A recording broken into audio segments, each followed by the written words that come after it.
This is gonna be a doozy. Booktalkers are being called out by viewers and authors for using character AI. I don't think I have enough coffee for this. Let's get that fixed. Use a couple more sips. Let's get into it. Hello everyone. Today we're going to be talking about something really interesting and something that I'm quite passionate about. We're going to go over a recent AI controversy that happened in the Booktok sphere. I know people are a bit touchy about the Booktok label, but it's just a real easy general term. If you're interested in these kind of book topics, subscribe and let me know what you think down in the comments. Also, just let me know of any interesting topics. So first of all, this was the first time I had heard of this app. So what is character AI?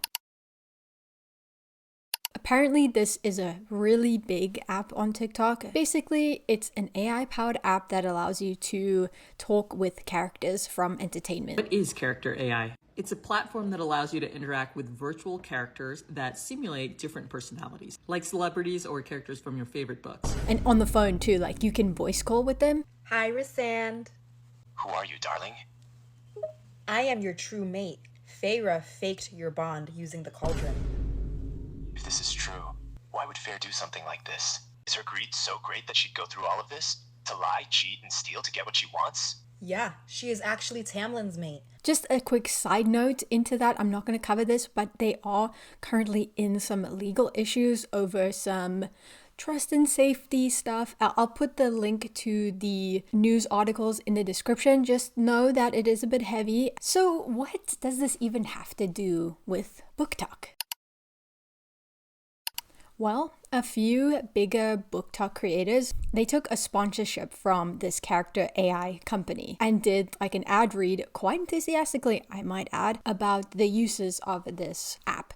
And that had people in quite the tizzy. Apparently they had just come out with a new scenes feature that you could live the part of the books you love or something. We'll get into it. And with all the AI discussions recently, when you add big influencer, when you add them on top of the AI issue that is huge in people's lives, you're gonna get a crap storm. And there's just huge heated discussions back and forth over the ethics and should you use it, what constitutes it, just tons of back and forth. Part of this back and forth included the authors. So we'll get into it.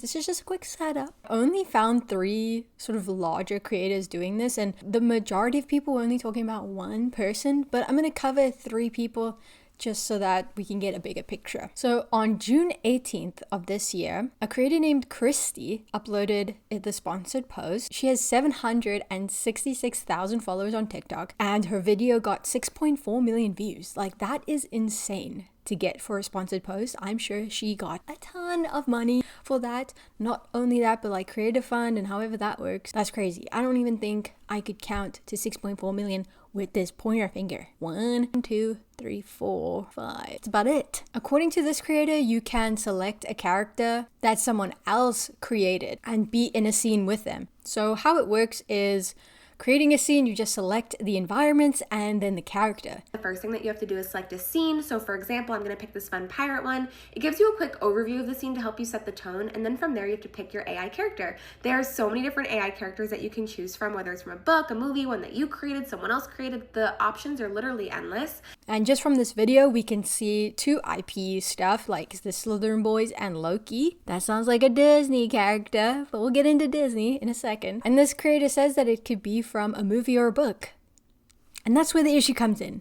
Next up is Marianna, the one getting the most heat, I would argue. Well, did get the most heat. Yeah, she ended up deleting the videos. The other 2 creators still have their videos up, so that's how I'm able to show them, obviously. Mariannareads has 600,000 followers on TikTok, and I'm not sure how many views that video got, but the 6.5 thousand likes might be an indication of how many people watched it, but I don't know, maybe some people didn't like it because they hated what the video was about, but still watched it, you know what I mean? So the views were probably similar to what the other creators got, to be fair. Like I said, Marianna deleted this video, so I wasn't really able to find the entire thing. But I was able to find like the beginning or the middle, some parts of it, and I'll show them to you. In the part of the video I did manage to find, she mentions what she does in a reading slump, and this will be important in a second when I get into the authors. So in a reading slump, she says she remembers that character AI exists. There's arc between you and your dream book boyfriend. I just discovered character AI. Now whenever I'm in a reading slump, I remember character AI scenes feature lets you co-write stories and bring books and characters to life. And that you can co-write stories and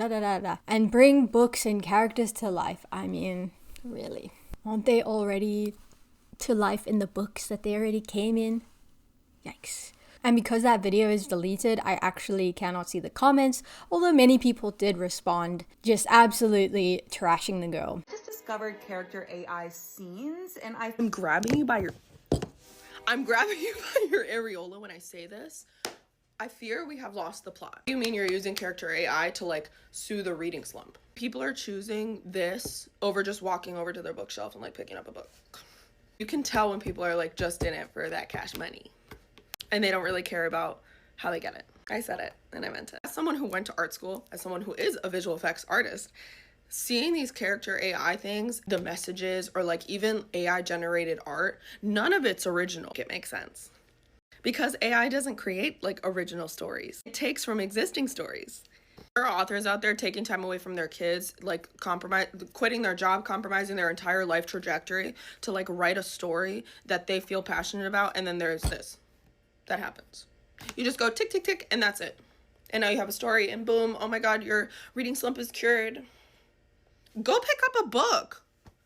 The next creator that I'm going to cover is aminaisnotok. She has 1.1 million followers. This is a ton more followers than Marianna, and her video got 3.8 million views. And her comments are also off. And she talks about writing herself into her mafia books, talking about Y/N. I think that means your name, so putting yourself into the stories. Reading the mafia books is no longer enough. It's not cutting it. I need more. And by more, I mean character AI. Yeah! It's time for me to write myself in these mafia stories, okay? I'm gonna become YN to the max. We also hear an AI voice part of the scene, and to be adding my own opinion, I think this voice sounds quite bad, if I'm being honest. I was gonna say the SHIT word, but we want to be family friendly here.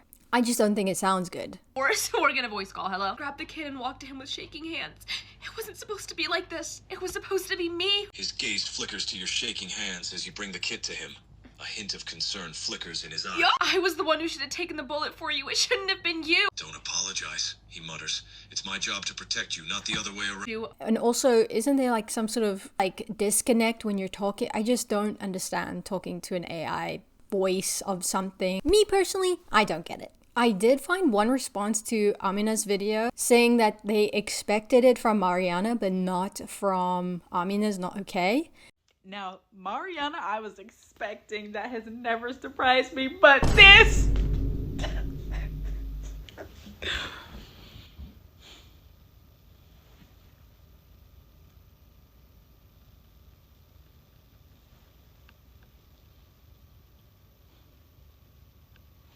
I don't want to talk about it.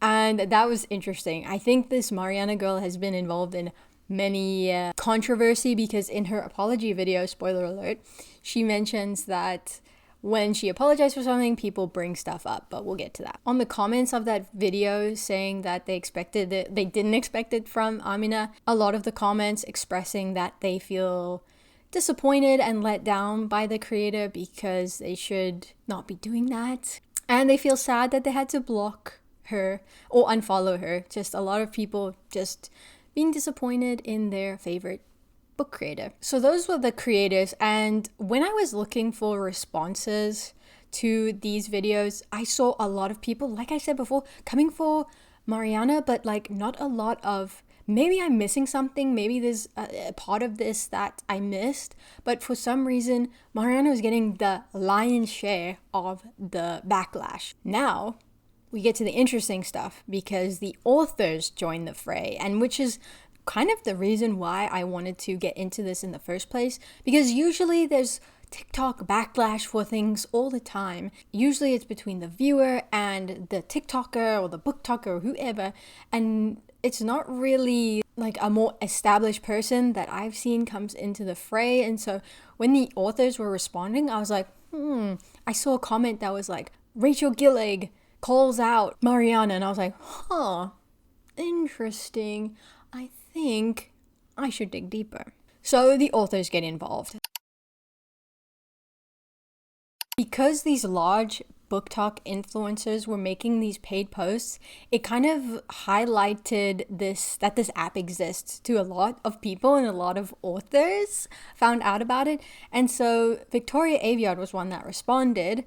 She's the author of Red Queen, and she made a video in June at the same time talking about how it affected her, and that her character Cal Calor had been interacted with 78,000 times without her permission or compensation. So she didn't get paid for any of that. And know that there is an AI-driven role-playing website using our IP and our characters. Let me show you. I'm not able to adequately search the website itself because you need to make an account, and I'm not doing that. But I did Google, and I did find right away. This is a character that I own, that I created from my Red Queen series. This is how many interactions people have had with this character on this website, with millions of users a month, from which I have seen no compensation and given no permission whatsoever. She even admits that this is probably a low number compared to other authors. Even though her book is popular, there are more popular books and more popular characters, so you can imagine, we can extrapolate and see how many interactions other authors' characters were getting. I know this number is low. I know there are characters on here from other authors, from people who are friends of mine, from people I care about, from people I respect, from people you care about and respect, with far, far bigger numbers, who are making these people so much money with zero kickback. And apparently it is against their terms of service to use proprietary characters, but it's on the authors to do the work to take the violating content down. So a company that did actually take their stuff down or submit a takedown request was Disney, because Disney is the big guy, okay? And they found out about this, and the letter to character.ai said, in sum, character.ai chose to systematically reproduce, monetize, and exploit Disney's characters that are protected by copyrights and trademarks without any authorization, in a way that is anathema to the very essence of the Disney brand and legacy. Mic drop. A spokesperson from character.ai did respond saying that they, quote, that they respond swiftly to requests to remove content that rights holders report to us. The takedown was in response to such a request. These characters have been removed. So they removed Disney stuff from the site, according to this article. And that's the issue, like I said before. It's up to the rights holders to do these takedowns. Back to Victoria. She then expresses her disappointment in the creators that took the sponsorship. And this is the crux of the issue and the reason why I wanted to make this. Quite frankly, we're getting taken to the cleaners. These people are using our property to make money. And I will also say it is incredibly disappointing to see not just people doing paid ads for this, but really large accounts pretty gleefully making content off of it and filming themselves role-playing with our characters from an AI machine. I think it's interesting in this day and age that, authors can be so close to the people that read their books. They're on TikTok now. They're making TikToks all day, responding to comments. We are so much closer to each other than we were before, meaning, reader and author. Moving on to Rachel Gillig. Let's go. Rachel is the author of the One Dark Window duology and the recent Night and the Moth that just came out this year. She did not mince words. This is what she said. I'm going to read it verbatim because I think it's bars, okay? She said, quote, "Reminder that if you see Booktokers promoting character AI enemies to lovers arc between you and your dream boyfriend, they are actively promoting theft from the very books they claim to support. Don't engage. Stop the parasite. Humans make art. Enough said. She made her point succinctly in a photo. She did make a follow-up video talking about what she does when she's in a reading slump. And that's why I said to remember the reading slump from Marianna's video. Because Rachel clearly making a reference to Marianna's video. Because a lot of the times, a lot of these posts, they're very cryptic. They don't say who they're talking about. But this is quite pointed, I would say. She lets us know how she gets out of a reading slump just the normal way. She doesn't use AI. Comments were, I would say, supportive of Rachel, but also one comment on Rachel's video said that someone could have quietly informed Marianna instead of publicly embarrassing her. But then Rachel comes back with the response that goes hard one more time. She said, quote, "In my experience, those open to education are curious, they have questions, they are interested. They don't sign contracts and take money without due diligence." Okay, so we've talked about the videos that the creators made. We've talked about some of the responses, some of the comments, and the perspectives of the authors, which I think is the most important part of this. I think these authors' opinions have the most weight, in my opinion. So Marianna makes her apology video. The video gets 1.1 million views, and to her credit, she leaves the comments on. She mentions how she was negligent, uneducated, and did not understand the harmful impact that this kind of AI would have on the reader, author, and artist space. I'm not gonna act like I'm perfect because I simply am not. As you may or may not know, I just shared AI in one of my posts.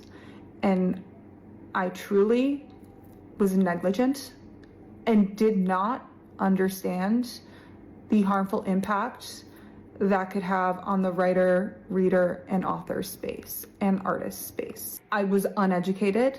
I did not take the time to educate myself more, and as a creator with a large following, that is my responsibility to do. She then mentions how she took the app at face value and should have done more research, and that some people will say that she just should have known. She says she knows what she did is wrong and moving forward will make an effort to change. I took what I thought the app was at surface level and went with it. Should I have researched more? Absolutely. I just want to sit here and take full accountability for I took part in a partnership that harms the writer, reader, author space. Point blank, period. There are going to be plenty of people, rightfully so, that think she just should have known. I don't care what she has to say. She just should have known. She should have known. I should have known, and I didn't. So if that's how you feel, that's okay. That's fine. I support you. Protect your peace. I just want to let you guys know that I know what I did was wrong, and I want to change moving forward, and I am making an effort to change moving forward. And I'm so grateful for the people that reached out to me, the authors that reached out to me and educated me, gave me resources, like let me know, hey, like, I know you probably did this with good intentions, but this is how harmful this is to this space. Like, so that I could see that, like, so that I could own my shit. Because sometimes that's just all it is. Sometimes people just are stupid. Will everyone be happy with this? No. Will so many people still call me a sellout? Yes, absolutely. Will people say that I should have known better so it doesn't matter? Yes. Will people bring up every single thing I've done under the sun as reasons why you shouldn't like me? Yes. And I apologize if I have made you feel uncomfortable. She got 2,300 comments, which were mostly positive to her and saying that, you know, people have gone too far and just need to chill, just need to relax. It's not that deep, essentially. It wasn't only the comments supporting Marianna. An author came out in support of Marianna, which was interesting to me, right? It's interesting. Okay. So the author was Jessa Hastings of the Magnolia Park series, which I haven't read. it. She posted to her Instagram story expressing that she is sick to her stomach because of what she calls harassment and bullying. She goes on to conflate many different forms of AI compared to the one used in character AI. And to be honest, she said a lot in those posts. I'm gonna put them up for you to read, pause to read, because it's a lot. She had a lot to say. And people just called this a crash out. But the thing is, with the internet, when you come out in support of someone getting a lot of backlash, the backlash comes for you. So Jessa Hastings was receiving her own kind of backlash. It's a lot, okay? So people were taking her books off the shelves, and they're like, what am I gonna do? I'm gonna take Jessa's books off my TBR. I'm never gonna read her books again, these types of things. So it's a whole big mess, if you ask me. So that's the story. Of course, there's a lot more to it. A lot of people made responses, guys. A lot of people. Some people were even saying that we should just not engage. Just don't even talk about this. But I think this is an interesting story, and yeah. What do I think? Me and Little Pointer Hand, what do we think? Well, I am with the authors. I think it was kind of clear. I think they have final say at the end of the day. It's their characters. They get to decide what happens to them. Also, just about the backlash to the backlash to the backlash. In situations like this, there are always going to be people that go too far. It's just how it is, unfortunately. But at the heart of this issue, all this AI stuff is something that we do need to grapple with and engage with ethically. Because at the moment, literally all forms of AI are being just pushed on us. I even got an earlier phone model because I didn't want the AI just in my face all the time. But that's just a drop in the avalanche of AI. Yes, I know that was a mixed thing, but I think an avalanche is the only way to describe how AI is being pushed right now. Phew, we made it to the end of this one. Thank you so much for coming along. Be sure to like and subscribe and let me know what you think. And I hope to see you in the next one.